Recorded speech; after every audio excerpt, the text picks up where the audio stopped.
pentadbiran, Nur Alina Alia di Muhammad Khalid sebagai penyedia pemasaran dan juga Liam Lee sebagai pengurus kewangan. Okey, kami dibantu oleh 2 orang pekerja yang akan membantu menguruskan projek ini. Okey, antara masalah yang kami fikirkan semasa melaksanakan projek ini, yang pertama adalah dari segi lokasi. Seperti kita tahu, lokasi merupakan perkara yang penting sebelum kita melakukan projek, kerana kita ingin memastikan kelancaran projek itu dapat dilangsungkan dengan baik. Okey, pada mulanya kami tidak tahu lokasi sebenar untuk mengadakan tanaman nanas ini. Namun hasil perbincangan daripada rakan kongsi, kami memilih untuk melakukan tanaman nanas ini di Muar Johor. Okey, yang kedua, masalah dari segi kos. Kerana kami tidak mengetahui jumlah anggaran sebenar kewangan yang kami perlukan untuk melaksanakan projek ini. Okey, seterusnya adalah dari segi pengambilan pekerja, kerana kami memerlukan pekerja yang benar-benar mampu untuk bekerja dengan kami. Masalah yang keempat adalah dari segi pengalian benih, kerana kami memerlukan pembekal benih yang berkualiti dan bermutu tinggi untuk memastikan hasil tanaman yang kami ingin hasilkan mendapat hasil yang baik dan bilangan yang lumayan. Okey, seterusnya dari segi pemasaran, kami juga perlu memikirkan strategi pemasaran yang terbaik untuk memastikan hasil pemasaran dapat dipasarkan dengan sempurna. Okey, ini adalah misi dan objektif projek kami. Misi bagi projek kami adalah untuk menjadi pengusaha tanaman nanas yang berjaya, dan misi kami pula adalah untuk menjadikan tanaman nanas yang bermutu tinggi dan berkualiti tinggi. Dan objektif bagi projek kami adalah untuk memenuhi permintaan pasaran di pasaran dan juga menyaut seruan kerajaan untuk menceburi bidang pertanian. Okey, ini adalah ukuran lokasi dan saiz projek kami. Okey, kami ingin melakukan projek ini di kawasan Muar Johor, di mana kawasan ini merupakan kawasan yang memiliki jenis tanah bertanah lembut yang mana amat sesuai untuk penanaman nanas. Okey, kawasan yang kami gunakan adalah sebanyak 4 ekar ataupun bersamaan dengan 1,6 hektar. Okey, ini adalah merupakan tapak lokasi bagi projek penanaman nanas kami. Okey, dan kami menjangkakan nanas yang kami ingin lakukan adalah seperti di dalam gambar ini.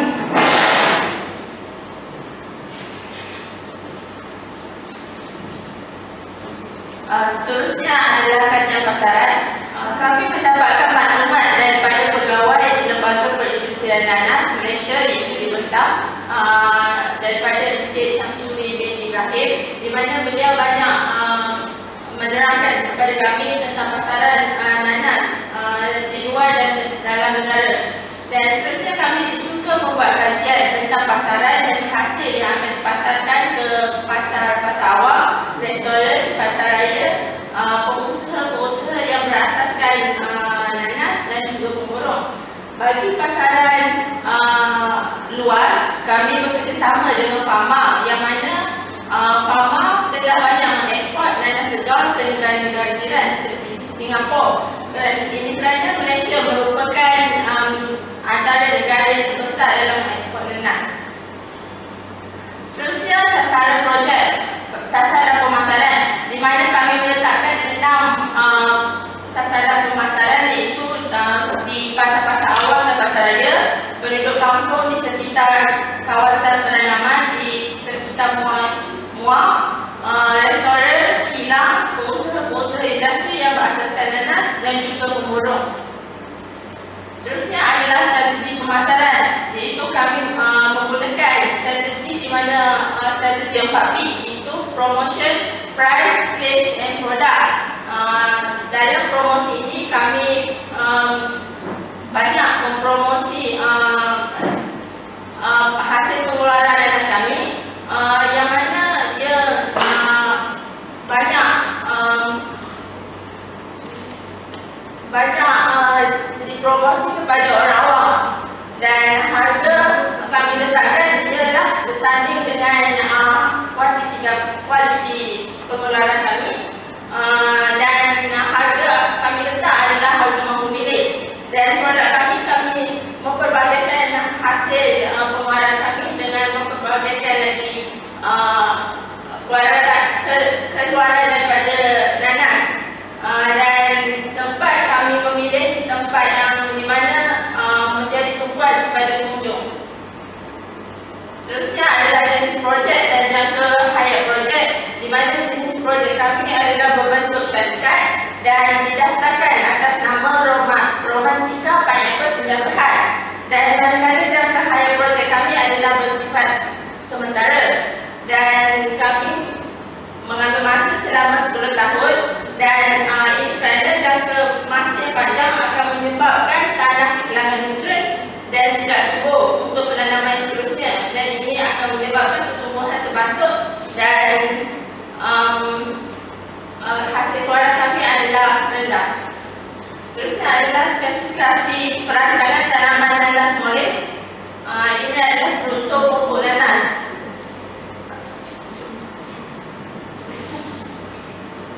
Okey, seterusnya dari segi pengurusan tanaman nanas, dari segi pengurusan tanaman nanas mollis. Okey, sebelum kami ingin melaksanakan projek ini, persediaan yang kami perlukan adalah dari segi penyediaan kawasan. Penyediaan kawasan sangat penting bagi memilih kawasan yang mampu menampung keperluan terhadap pertumbuhan pokok nanas. Ini bagi memastikan pertumbuhan nanas dapat berkembang dengan baik.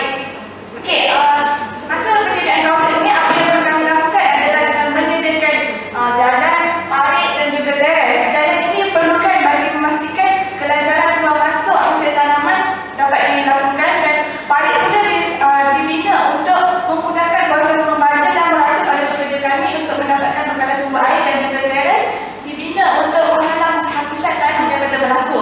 Penyediaan bahan tanaman pula dilakukan bagi memilih benda yang baik dan bermutu tinggi. Ini adalah untuk menghasilkan buah nanas yang baik, berkualiti tinggi dan juga sedap.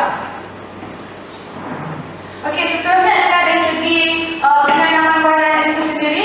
Okey, kami bagi penanaman buah nanas, perancangan dilakukan dengan melakukan susunan terhadap buah nanas adalah 2 barisan kembang untuk memudahkan aktiviti pengurusan ladang dan penghasilan tanaman yang optimal. Okey, bagi penanaman nanas di tanah gambut, tanaman nanas mollis di kawasan tanah gambut dia sesuai untuk dilakukan pada sepanjang tahun, berbanding dengan tanah elektrik, di mana tanah elektrik hanya boleh dilakukan pada musim sejuk.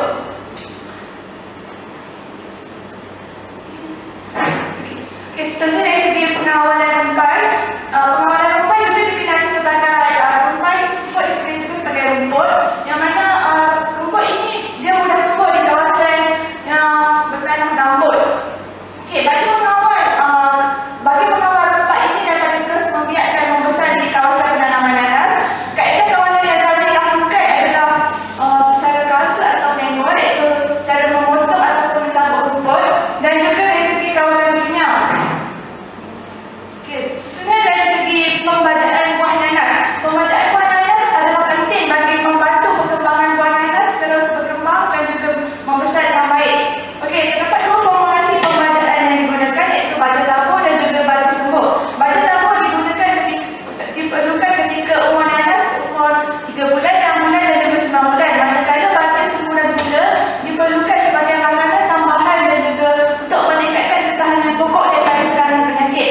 Okey, kaedah baja semula biasanya dilakukan ketika umur nanas berumur 1 tahun setengah dan juga 4 bulan setengah. Okey, seterusnya dari segi arahan pembungaan buah nanas. Okey, arahan pembungaan buah nanas dikenali juga sebagai proses penghormonan buah nanas. Dia berlaku ketika umur nanas berumur 12 hingga 18 bulan selepas ditanam. Okey, bahan pengaruh hormon yang digunakan untuk membantu pembungaan buah nanas adalah L-alpha-methylacetic, palanostic, ethyl dan calcium carbide. Okey, bagi selepas arahan pembungaan dilakukan adalah proses penuaian, yang mana buah nanas hanya boleh dituai apabila menunjukkan ciri-ciri kematangan yang baik, terutamanya pada kelopak mata dan juga warna kulit buah nanas tersebut. Okey, buah nanas untuk menilai tahap kematangan buah nanas terdapat 7 indeks yang diperlukan untuk menentukan sama ada buah nanas tersebut sudah mengalami kematangan ataupun belum. Okey, seterusnya dari aspek pengkelasan grade, terdapat 3 grade nanas, iaitu grade A atau dalam kurungnya premium, grade B iaitu grade 1 dan grade C grade 2. Grade ditentukan berdasarkan kematangan,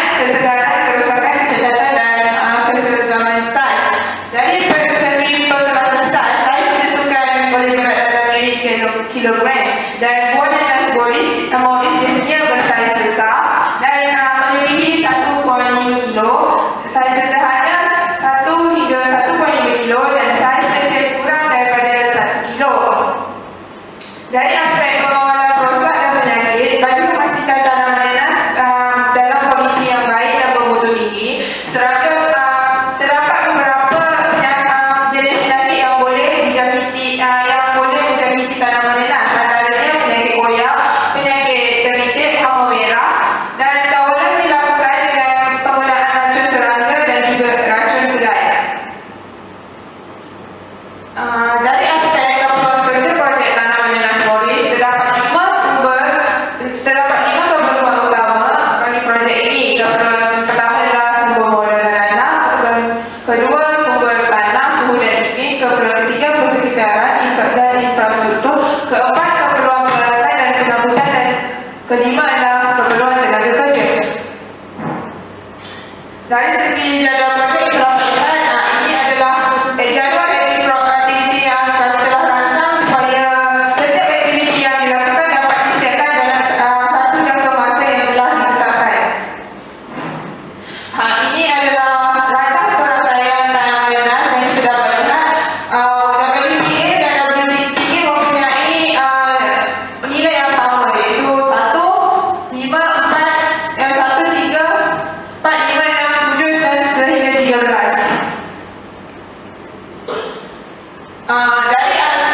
Dari aspek keperluan sumber-sumber, terdapat 7 keperluan sumber utama bagi sebuah projek yang terdiri daripada pekerja, barangan dan bekalan, dana, maklumat, alatan, teknologi dan kemudahan. Dari aspek pekerja, kami memerlukan 2 orang pekerja bagi proses-proses penanaman, pengawalan rumpai, pembajaan dan pengutipan hasil. Daripada aspek barangan dan bekalan pula, kami memerlukan bekalan dari nanas yang mencukupi racun, baja dan aspek yang penting.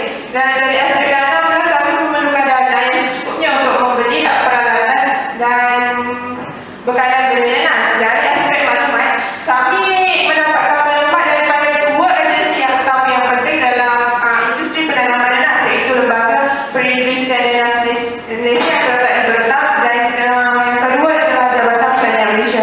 Dari segi alatan, kami memerlukan alatan seperti cangkul, kayu tunggal, kereta sorong, pisau untuk proses-proses sepanjang penanaman hingga pengutipan hasil.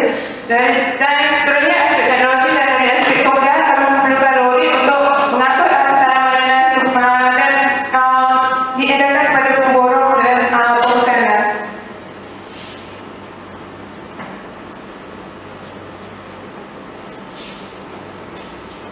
Pendengar kami telah membuat pinjaman pada Agrobank dan kami membuat pinjaman melalui skim 3M, iaitu tabung untuk makanan. Jumlah pinjaman modal kami adalah sebanyak RM30,000 dan tempoh bayaran balik kami adalah selama 10 tahun. Kami akan membuat penuaian pada bulan ke-12 selepas tanam. Cara tanaman adalah 120 cm karat dengan 60 cm karat dengan 30 cm. Kepadatan pokok adalah 57.280 pokok dalam 1.6 hektar. Jumlah kos pengeluaran kami dianggarkan adalah sebanyak RM27.506.60, iaitu mengambil kira jumlah kos upah, jumlah kos input pertanian dan jumlah kos benih. Pendapatan jumlah hasil kami dianggarkan adalah sebanyak 57.280 biji, manakala anggaran hasil pengeluaran kami adalah sebanyak 51.552 biji, iaitu 90% daripada jumlah hasil. Kami memperhatikan hasil kami kepada 3 grade, iaitu grade A, B dan C, dan setiap grade mempunyai harga yang berbeza. Grade A berharga RM1.80 dan anggaran hasil adalah sebanyak 40.096 biji. Grade B berharga RM1.20 dan anggaran hasil adalah sebanyak 8.592 biji. Grade C berharga RM80 dan anggaran hasil adalah sebanyak 2,864 biji. Oleh itu, pendapatan kasar yang dianggarkan adalah sebanyak RM84,774.40 dan pendapatan bersih yang dianggarkan adalah sebanyak RM57,267.80. Bagi keuntungan berbiji pula, kos pengeluaran berbiji dianggarkan adalah sebanyak 53 sen. Pendapatan kasar berbiji dianggarkan adalah RM1.64.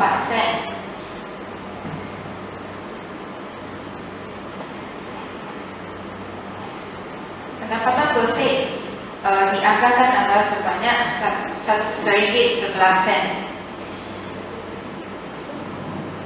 Terdapat 3 risiko yang dapat dikenal pasti. Yang pertama ialah persaingan. Permintaan terhadap nanas yang amat tinggi di pasaran menyebabkan persaingan yang tinggi sering berlaku antara pengeluar. Oleh itu, bagi memastikan perniagaan kami dapat terus bertahan dalam pasaran, kami akan mendapat bantuan dan juga khidmat nasihat daripada agensi yang berkaitan dan juga orang yang berpengalaman. Kami juga akan mengikuti kursus atau program bagi memperbaiki kemahiran kami dari segi pemasaran dan juga pengurusan. Kami juga akan memahami dan mengenal pasti pesaing kami di pasaran. Yang kedua ialah buruh. Adalah amat penting untuk mendapat buruh yang dapat bekerja dengan bersungguh-sungguh untuk mengelakkan proses pengambilan tenaga buruh yang berterusan yang akan memberi kesan kepada perniagaan kami. Yang ketiga ialah kewangan. Langkah-langkah seperti promosi akan diambil dari semasa ke semasa bagi memastikan perniagaan kami mendapat pulangan modal yang berterusan. Teknik pengurusan dan pemasaran juga akan sentiasa dinilai bagi memastikan perniagaan kami mendapat keuntungan yang lumayan. Sekian, terima kasih.